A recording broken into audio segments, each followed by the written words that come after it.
Hey guys, this is Universa. I'm back with another episode of TV Hangouts. We're talking the last two episodes of Star Trek Picard, and thanks for joining us today again. And we have returning guests from both episodes. First is Sina Almasian.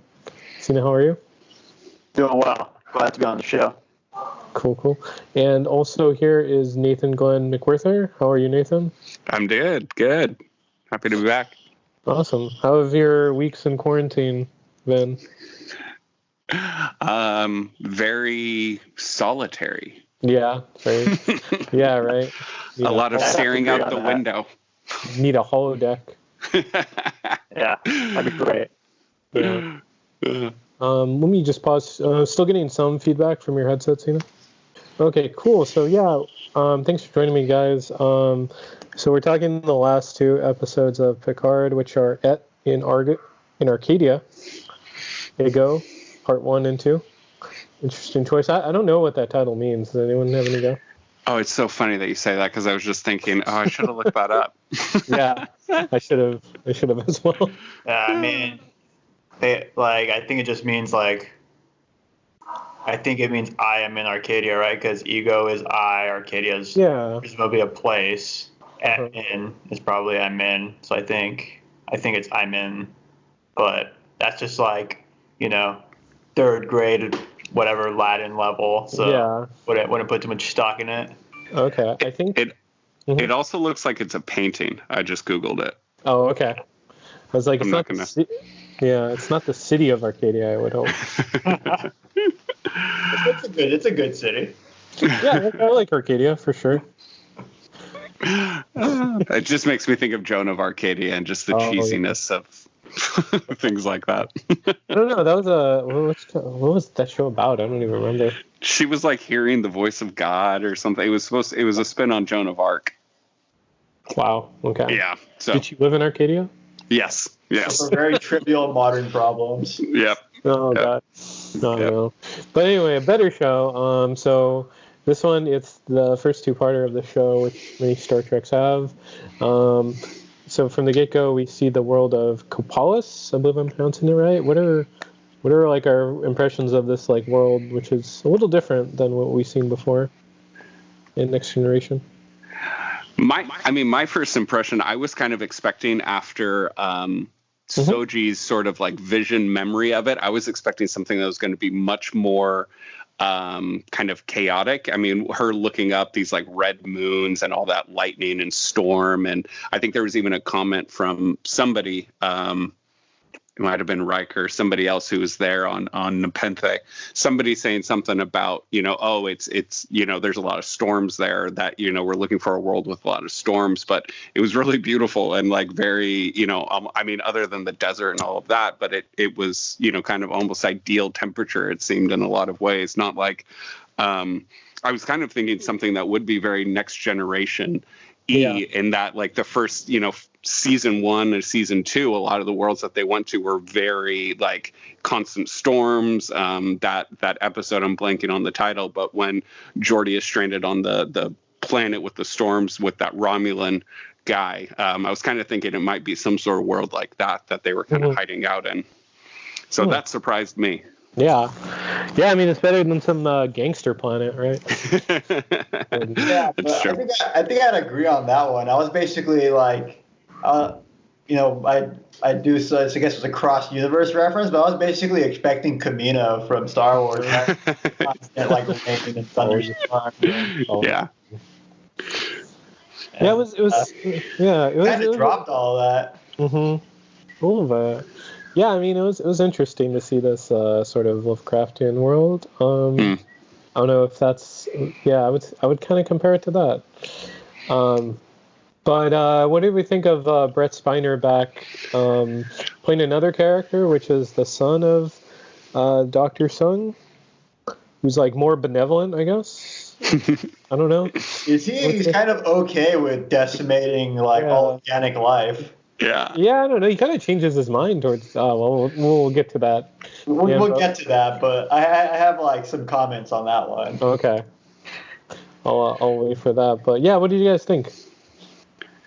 I mean, initially, or it's always great to see Brent back and just kind of doing his thing. I was kind of hoping before the series ever started that Brent would be playing some version of like B4 that had become more Data-like, but had decided, which seems very Data, had decided to kind of look and grow old in order to better understand what humans feel. Like I'd always thought that would be a great way for Data to kind of progress, is that, and so obviously B4 living, Data living vicariously through B4. I always thought that would be a fun thing to just kind of see Brent Spinner doing that and just being kind of an old version of Data who, tells Picard, well, it seemed like the human thing to do, to grow old with you. And so it was cool seeing him, at his actual age rather than under all this makeup to make him look like he's this young android again. But it's also very classic Star Trek and classic Next Generation for Brent to be playing another character, to be playing, something new that isn't just Data again. Yeah. So, it's cool to kind of continue that tradition. Although it kind of threw me a little bit for a loop that there's this idea of, Noonien Soong kind of having a son, like a biological son. That was something that was new for me. Yeah, because I would assume he would think of his creations as children, right? Yeah, and he always kind of did, and referred to Data or Lore or any of them as sort of being his. Being his son. So it, even when this Dr. Soong kind of said, "Oh, I'm the son." Of Soong, it's kind of like, well, we've seen a couple of them, but I guess you're more the biological son. Right. Yeah. I don't know if Sina has any sort of comments on kind of him having a biological son, but that was weird for me. Yeah, I was actually pretty surprised, and I was also just surprised that just given the what we know about Soong and just kind of the relationship Data have with them, it's hard for me to imagine that his probably neglected biological son is like, you know what I'm going to do? I'm going to do exactly what my dad did. Yes. Yeah.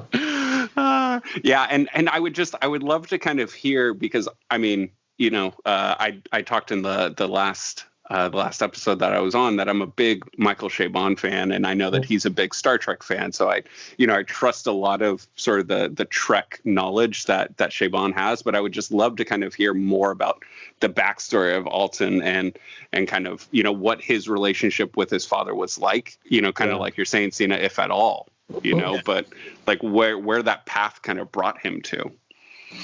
Yeah, it kind of gets a little skirted under the rug, all that backstory. I kind of would appreciate that. Maybe there's some documents in their Bible for the show. Who knows? we could have sacrificed some Raffi backstory early on to get some Dr. Soong backstory.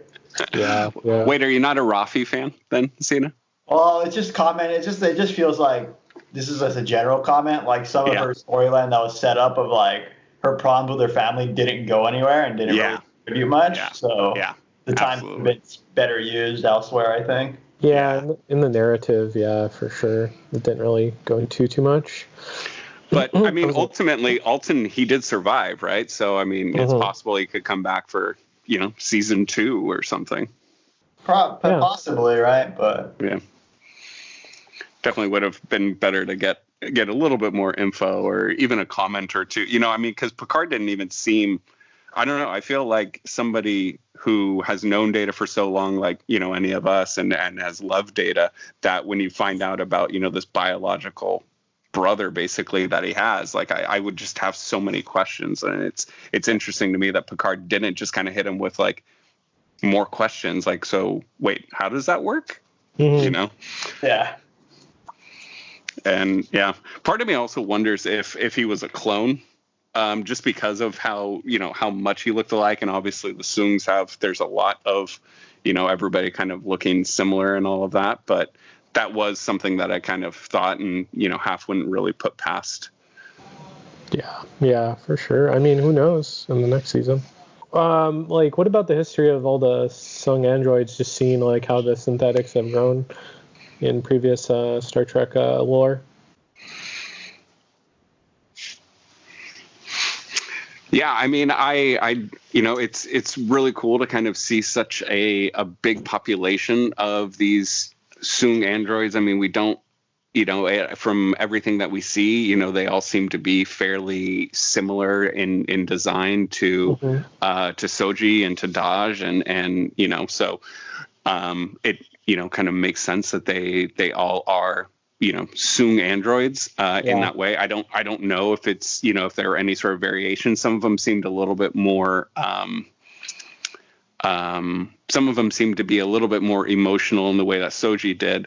Where other ones seemed a little bit more, kind of like Data or even earlier, like some of the other types of androids that we've seen, not having as much personality and emotion.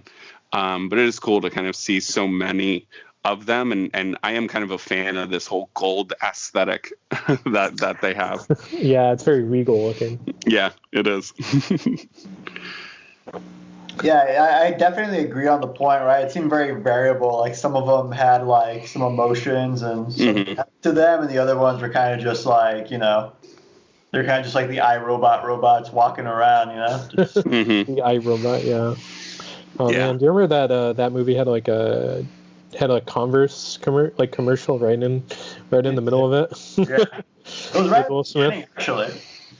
What's that? It was right at the beginning. Oh God, do you remember that, Nathan? Where it's like no, it's like Will Smith like picks this like Converse. Oh yes.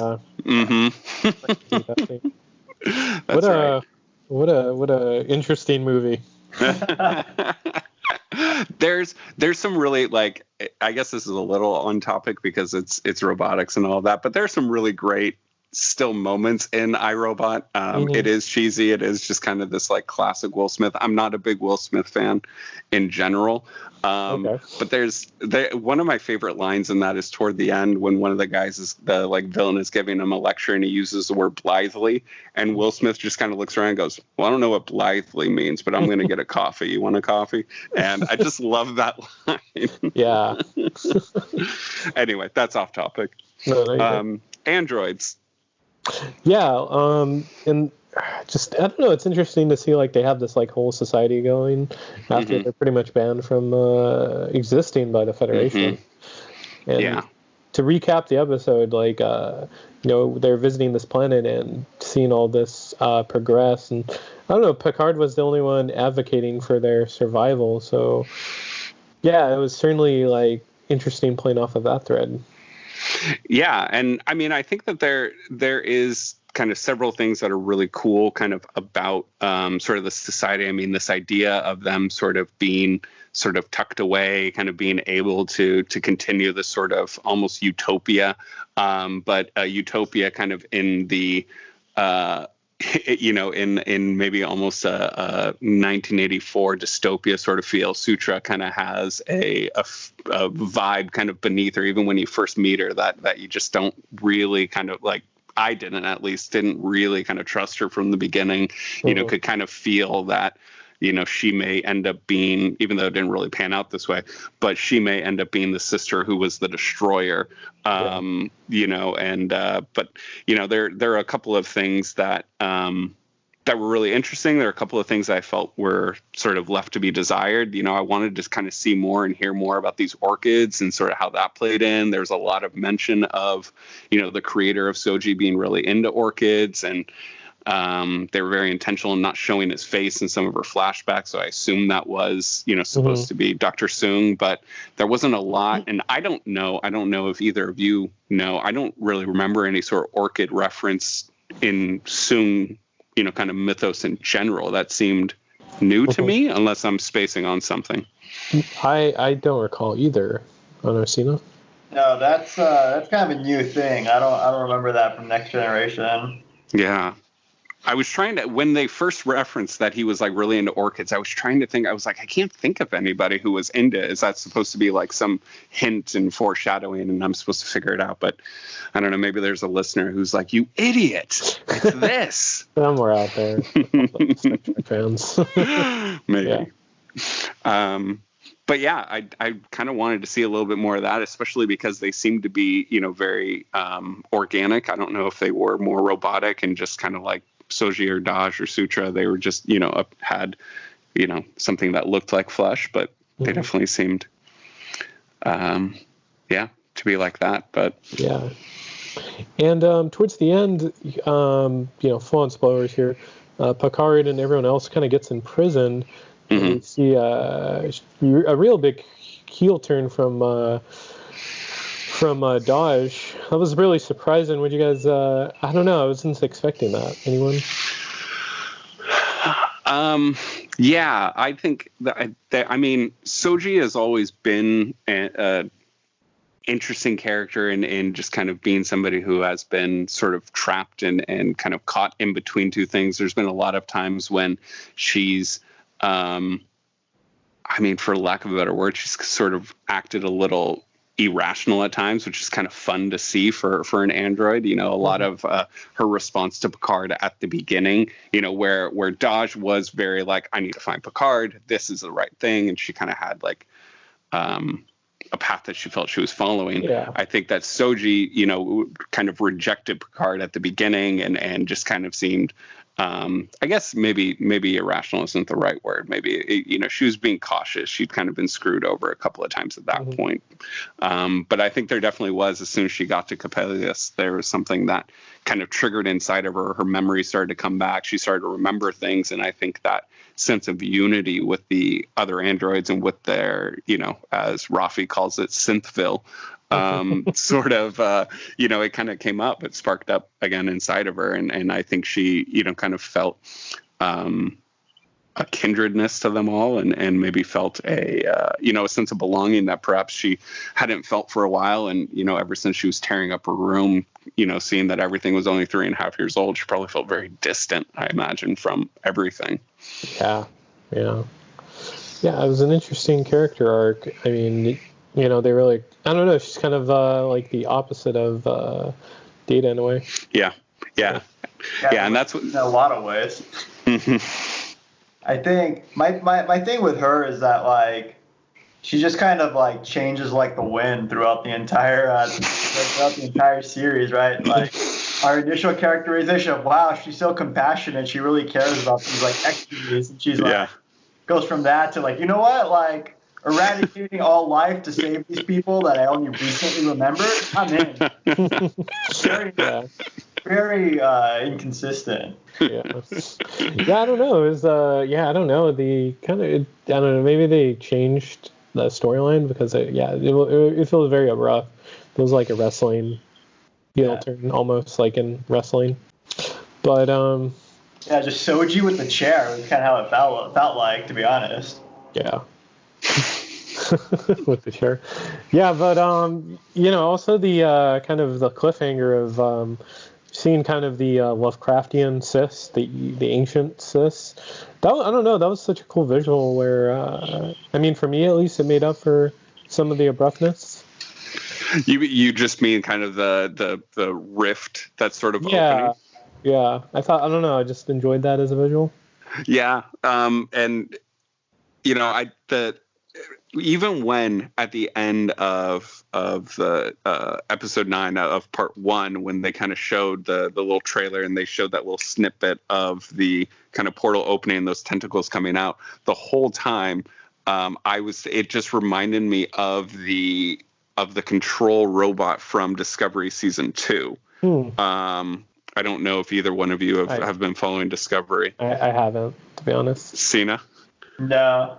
Oh, there's a big kind of plot line in season 2 that sort of follows basically that there is this kind of AI that is sort of becoming awake and is beginning to kind of connect to some futuristic AI from, several thousand years in the future. And there's a part where a time rift kind of opens up. This is spoilers for season 2. And this like kind of squid-like machine kind of comes from the future, from the distant future. And it has these tentacles that aren't exactly like those ones, but they just reminded me enough of it that I'm wondering if that was, just, kind of coincidental, or if there is some sort of purpose behind this connection to this, as Dr. Soon called it, this like synth federation and this control AI that was coming from the future as well. I don't know. I mean, maybe. I mean, there could be some. I mean, they're the only 2 Star Trek shows on right now. There could be some crossover. Yeah. But anyway. Yeah. But yeah, and then also with this cliffhanger, were the Siths overreacting? Would they? Because I think I got some text messages from Sina here saying that they were. I mean, the clear answer, and from my point of view, is yes. Like the reaction makes like zero sense, right? It's like all right, we have an existential threat posed by the Romulans. It's like, all right, the answer is obvious: wipe out all organic life in the galaxy. Yeah. And I don't know about that. I don't know about that jump. You know. Yeah, there definitely is a little bit. I mean, I feel like there's a little bit more kind of explanation in there of them, like, kind of, you know, from the beginning sort of feeling like they're marginalized, they're kind of pushed to the side, they're being banned, they've been you know, kind of taken advantage of and not treated well, you know, and there's that whole explanation. But best that I know, a lot of these synths have been created on this planet, didn't actually have to endure any of that sort of experience. Yeah. You know, best that I can tell, you know, they didn't really explain too much of that. You know, I can get somebody who, you know, has heard stories that people don't like them and all of that, but these ones didn't seem to have experienced any of that to jump to the gun of, hey, we never experienced this pain and this, you know, and kind of this attack.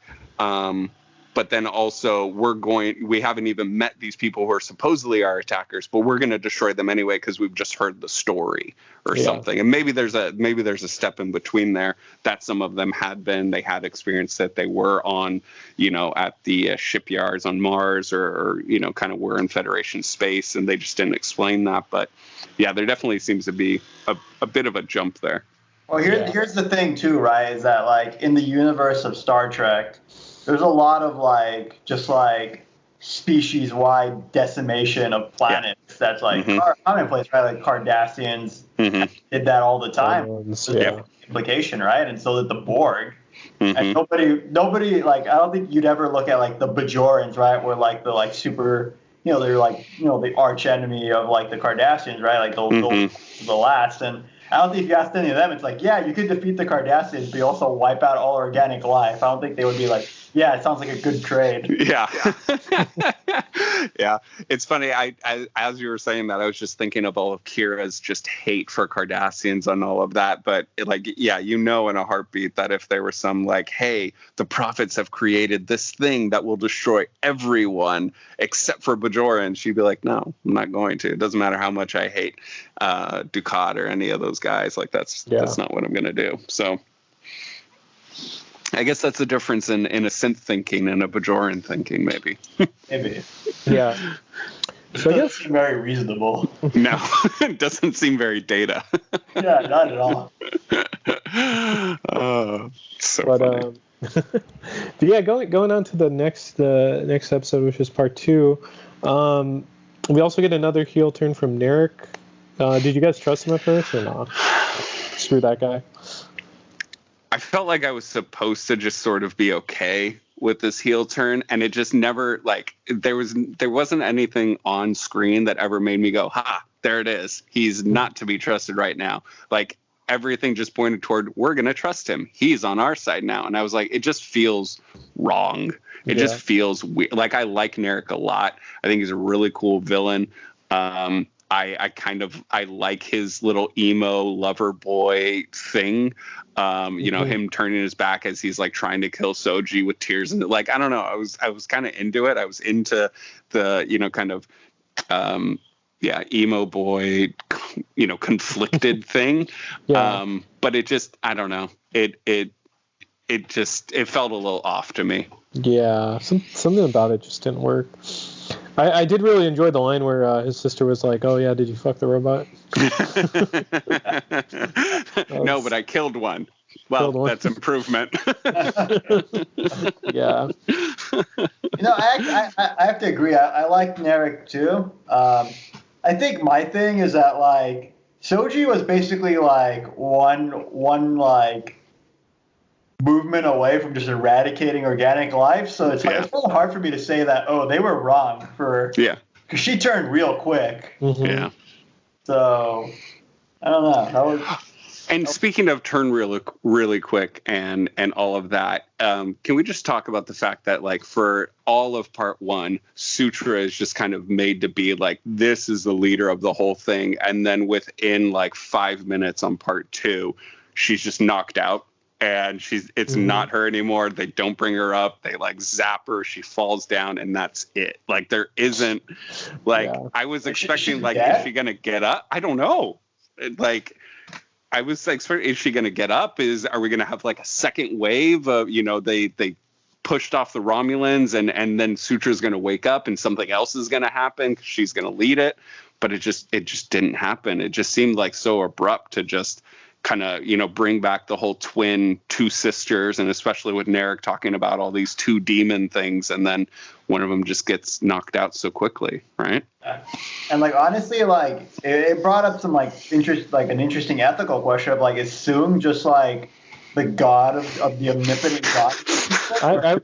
I was assuming so. Yeah. Yeah. Like, he can just like, it's like he can just go and like just shut them off, just like act quickly, no problem. It's a weird ethical quandary, right? Of like, all right, these are people with the right to live, but I'm like, not Noonien and Soong's son can just like wield absolute unchecked control over them. Yeah, and there wasn't any sort of explanation about what that thing was, because the way you're talking, it sounds as if maybe it's like Data's on-off switch, like maybe he was just kind of turning her off or kind of destroying her right then, or if it's like some sort of taser that was just shorting her out.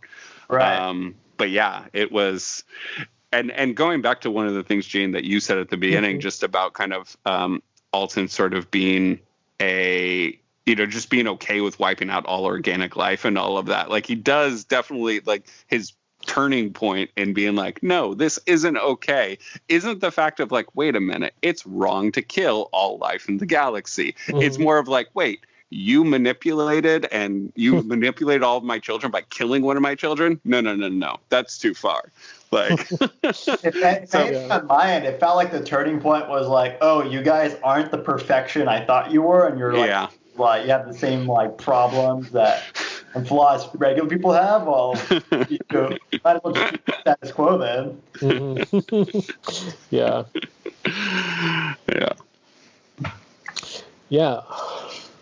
That's funny. Well, what we haven't really talked about is the Borg cube being on this planet. We haven't really touched the Borg too much in 7. This whole 7 Narissa fight I thought was like great. It was just such a great little kind of it's one of those moments that happens in a lot of different things where there's like a one-on-one fight while there's a giant battle and like huge planet-wide things going on. But then also we're going to cut to this kind of one-on-one hand-to-hand combat. But I was very much okay with it. I thought it was a really cool kind of final little skirmish to happen. Kind of a really quick sort of ending for Narissa as well. Kind of a couple of them in this episode of quick endings for people. Yeah, she just fell down a fucking chasm. Yep, like there she went. Well, it's like the Star Wars universe where falling down the chasm is in well, if she like stays dead, then you know the difference between Star Wars and Star Trek. People that fall down stay alive. I was kind of hoping for an after credit scene of her hanging off of a something in the middle of the sky, though. Waiting for a ship to catch her. But that shot, there's like one really brief shot, and it isn't big or anything, but of the ship, of the Borg cube, like half submerged in water there against the beach. And I just feel it. I mean, we keep making a couple of Star Wars references and stuff, but some of the shots in the new trilogy of Star Wars of, kind of not Death Destroyers, Star Destroyers and different things kind of being, sort of left in rubble on the sand.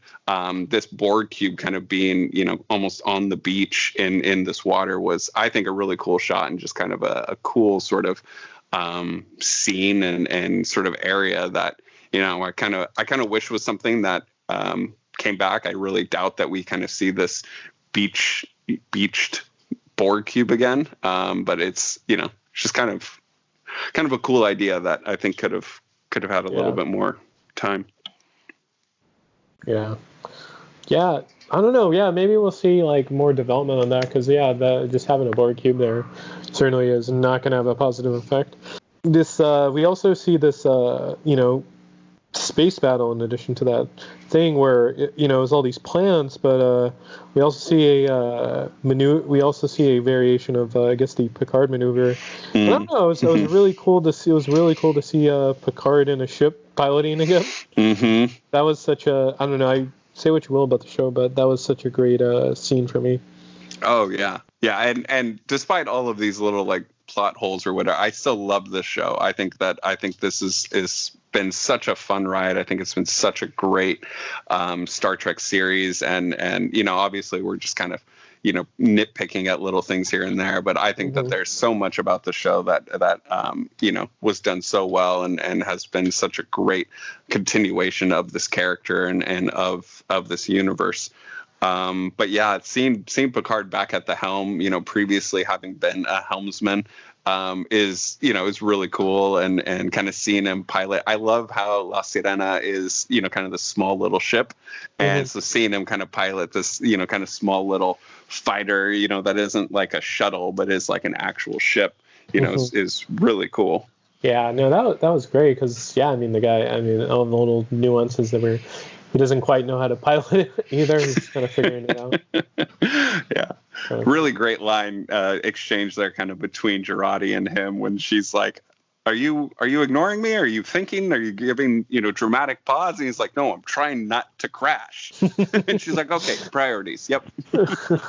Yeah, that was a great little bit of humor. But yeah, also seeing Riker again in uniform. That, Oh, it's great. Yeah. Yeah. There were rumors online. I don't know if either of you saw this. There were rumors online that it showed that Michael Dorn had signed one of the, something on the last day or for the last episode of like a farewell. Michael Dorn had signed on it.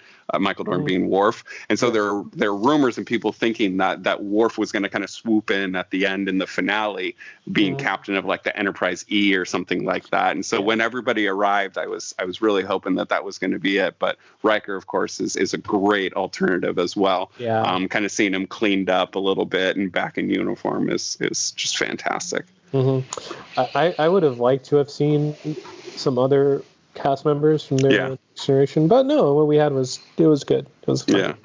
Can't complain. Yeah. I was kind of still hoping even then that he would say something and be like, Worf, will you follow the Romulans out or something like that, and then you get at least a little bit of it. But you don't want to give away all of your cards in the first season. Oh, for sure.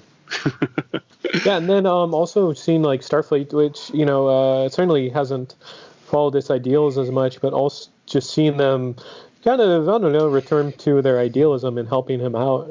That was really appreciated. I think you have like you have two opposing things there, right? It's like Starfleet came to the rescue, but it was like, but they needed Riker to be the guy to be like one to like get the ball rolling, Yeah. A retired guy from the old guard was the guy who, there is that. Yeah. Picard's a great kind of speech there to Soji about, you've decided that you're going to destroy all of us, but we're here to give you the choice. We're here because we trust you. That whole speech was just so Picard, was just so Star Trek. And I loved this kind of, the speech was great, but I also loved seeing, they showed, Riker while he's giving that speech, and just the look in his eyes was just like, that's Picard again. So, that's Captain Picard right there. He's still in awe of him. Yeah, still got it. And, still holding true, Sina, even as you're saying that, still holding true to these old ideals and stuff. And what shouldn't be the old ideals, they should be the current ones. But, is the classic idealism of the Federation. Yeah, no, I would completely agree with that little moment. Yeah, it was awesome. Yeah, just I was glad, she has like a good resolution to that arc, because I was like, for a second there, I was a little concerned. Yeah. But I was right there with Picard. I was knowing that she was going to turn it around, that everything was going to was going to be okay. Yeah. Be all right. And also, yeah, we got to see Data's death. That was, I mean, his death where, it's an actual scene. I mean, it's so rushed in Star Trek Nemesis. Yeah. We keep having to revisit because of the show. Yeah, it was cool to kind of go back around to that. You and I had kind of talked last time about how there was a lot of tragedy to Nemesis, not only in Data dying, but in kind of some of the way that things were treated. So it was cool to kind of be able to reset that a little bit and kind of in a way that doesn't really feel like it was retconned in any way, but it's just kind of revisited and given a proper closure. Yeah, well, it's literally like an open storyline where, like, there wasn't any resolution to it. Like, it's just implied, but it wasn't, like, set in stone that Data survived or anything, It's what they chose to do with that storyline as a writing standpoint. And knowing that all of these synths would have had to, been created from a single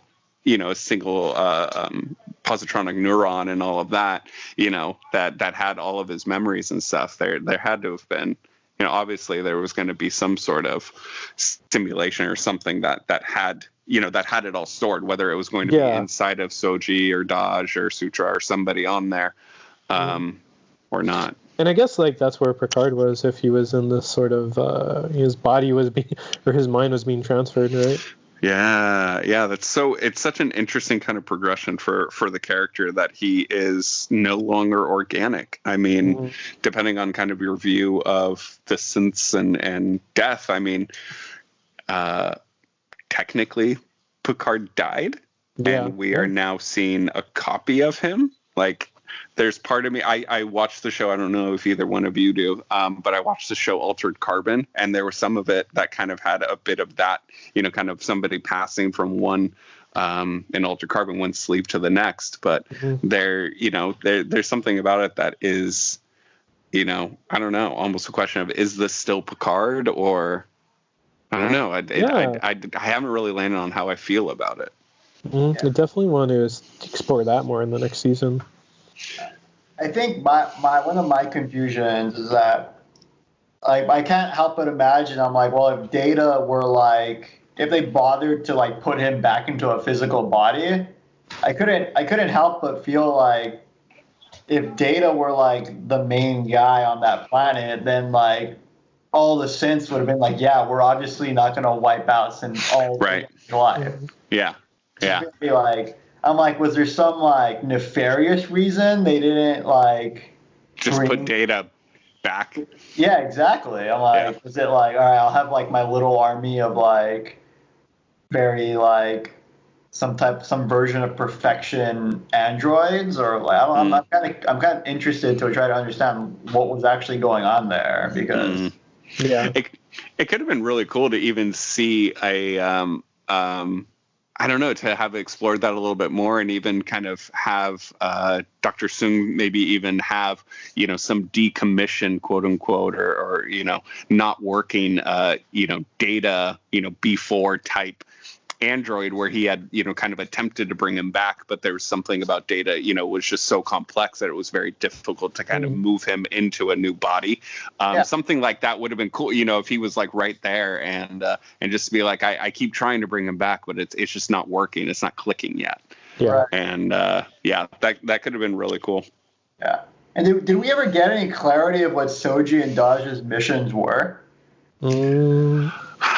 It's so funny that you say that, because they didn't really, right? Like, I mean, what's going on? Like, why did this all get set in motion to begin with? Yeah, I mean, because there was some of it that they were supposed to collect like information on the Zat-Vash, on the Romulans. I mean, there had to have been a reason, that Soji was sent there to the artifact, to kind of be there amongst the Romulans. Yeah, but Daj was just chilling on Earth. Yeah. Well, with the intention of going to the Daystrom Institute. I think that her whole thing was kind of cut short. I don't know why she wasn't, Soji just seems to have been a little bit further advanced. I mean, she's called Dr. Asha and all of that. And Daj is more of like, I'm going to go over there, almost like they were like, well, we got to wait 3 years though for this mission to kind of get there. Like they were able to kind of build a bunch of credentials, to back her up enough, but they couldn't get her into the daystrom, or something like that. But I don't know, It would have been interesting to see that, just more, as you were kind of saying, nefariousness from Alton, about what, he was really trying to do, and kind of had him be full-fledged, villain. Right. Does Data have a soul, though? I know it's a little rambling here, but... Well, he's alive. Yeah. I think, Guess he went to heaven? I don't know. Have they ever shown the afterlife in Star Trek?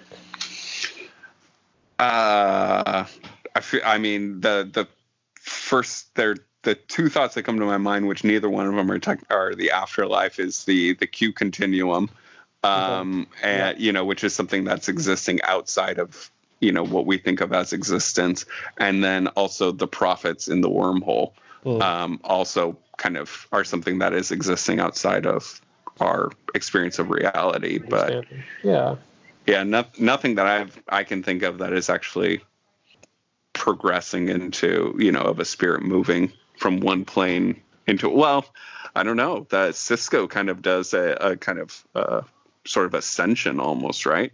At the end of DS9. Yeah, a little bit.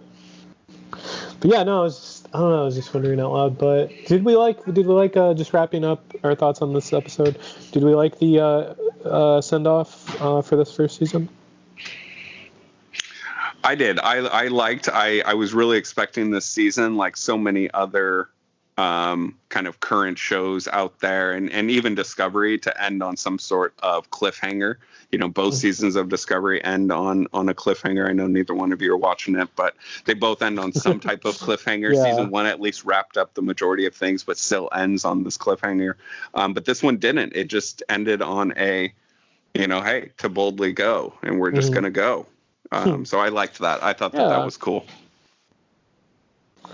Sina? I thought like the end, the send off at the end was good. I think for me it's like it was kind of an awkward situation where like Picard dies at like minute 40 or something like that, and I'm like, yeah, he's coming back. So all the grief scenes were like they rang really hollow. And so that kind of made it challenging for me that's just the honest truth here. That made it challenging for me to enjoy kind of the rest of the episode and like really find any satisfaction in the ending. Yeah, that's fair. I do think, obviously Elnor and Rafi's sort of scene, both of these characters had such a closeness to Picard that I get what you mean sort of about there being some hollowness to it, just because we as an audience know, like, you're not killing Picard. One, I know there already is a second season that's been renewed. Two, it's Picard. You're not killing him right now. Yeah. But I really liked the scene between Seven and Rios.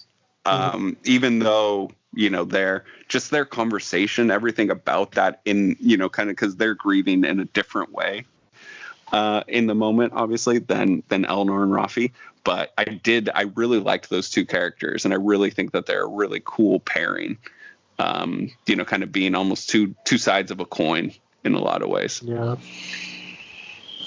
Yeah, for sure. But I don't know. Yeah, it was a really, solid ending. I felt they get to live and fight and like fight another day for the Federation and kind of live up to their ideals. Yeah, it was wrapped it up well. Do we have any thoughts on the next season? Is there any adventures because I'm assuming like they're kind of a little bit of like Guardians of the Galaxy, where they just kind of go on adventures. Personally, I'd like to see a little bit more of I'd like to see them kind of, because this season sort of touched on two cliffhangers that we've kind of had from previous franchises, or not cliffhangers, but the threads, kind of loose threads from Star Trek 09 with, hey, Romulus was destroyed, and Nemesis with Data died, and kind of took those two threads and kind of weaved this new season together. But there are a couple of other loose threads that have, kind of been the end of different things. Deep Space Nine with kind of the Dominion War and everything which, has some like hints to that has changed the Federation at this time. But then also the, Voyager and kind of everything that they did at the end of that series to the Borg and kind of seemingly or possibly wiping out all of the Borg. And in this, we don't really get an answer as to whether or not the entire Borg hive collective was destroyed or not. So I'd love to see season 2 kind of touch on those two things, what the state of the galaxy is post Dominion, and kind of seeing more of that Dominion War, kind of post Dominion War, and kind of what happened with the Borg. Oh yeah, because I think there's a lot of interesting threads to be said about the Borg, and I don't know, maybe this is just me speculating. Yeah, we could see a lot more to them as well. Just the fact that they could, all these people were given a second chance. Yeah, it would be really cool to see a lot more about kind of the XBs and their kind of journeys and stuff. Yeah. The honest answer from me on my end is, I think I'm a little like XB'd, androided out. I'd love to see what's going on in the Klingon Empire. Okay. About what happened with what? What's going on in the Klingon Empire? Oh yeah.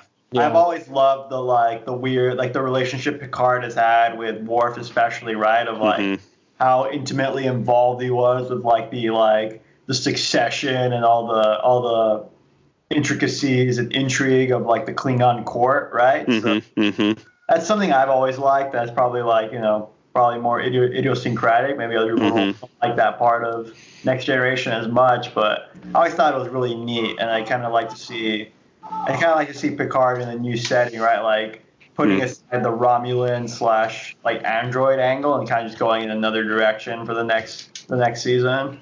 Yeah, 100%. And it's funny because as soon as I said I'd love to see more Borg, I was just thinking about how many people I'm sure are kind of like over the Borg and are like, we've done the Borg a lot already. Let's move on to something else.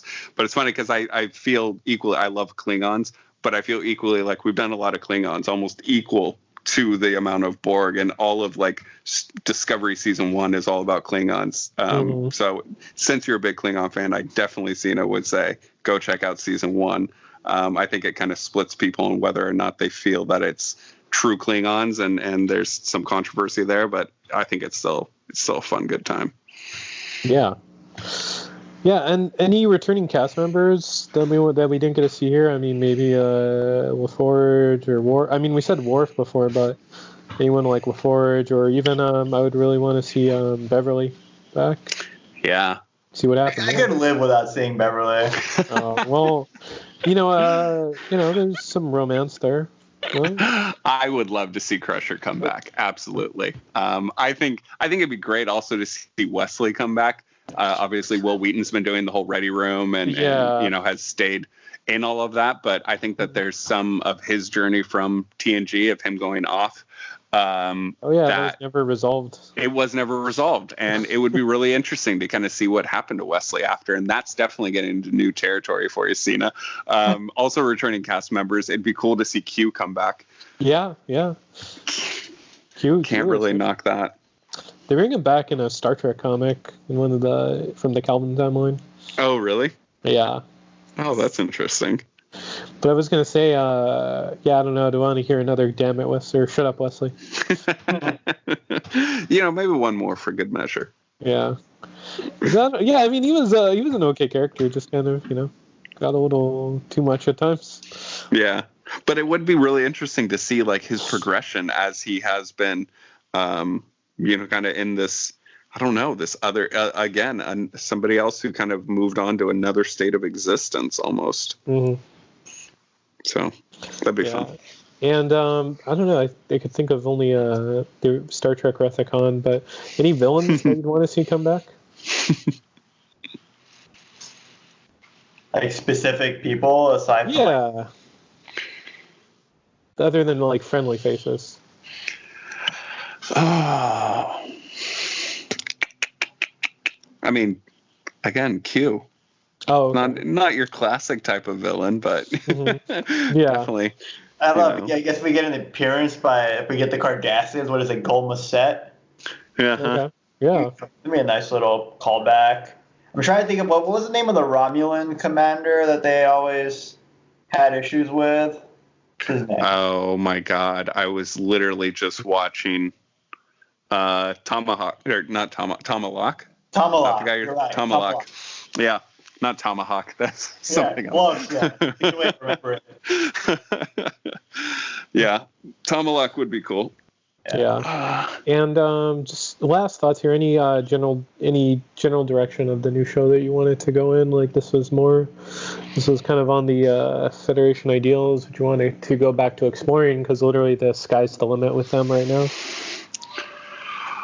Yeah, I think the whole, kind of, as you called it, the Guardians of the Galaxy sort of thing. There's references and jokes that this crew is a motley kind of crew. And I think a little bit more of, of that sort of just kind of traveling and just trying to do good in sort of a lawless galaxy, could be really cool, especially again in kind of a post-Dominion war or post-Dominion galaxy, and with the Federation going through some sort of existential midlife crisis or whatever they're dealing with. Yeah. Sina? I think this is very specific, but I think I'd like to see Picard to settle back into being Captain Picard, just really, really taking ownership and being decisive, on the bridge. Yeah, because I don't know if he's really the captain of that ship, right? Yeah.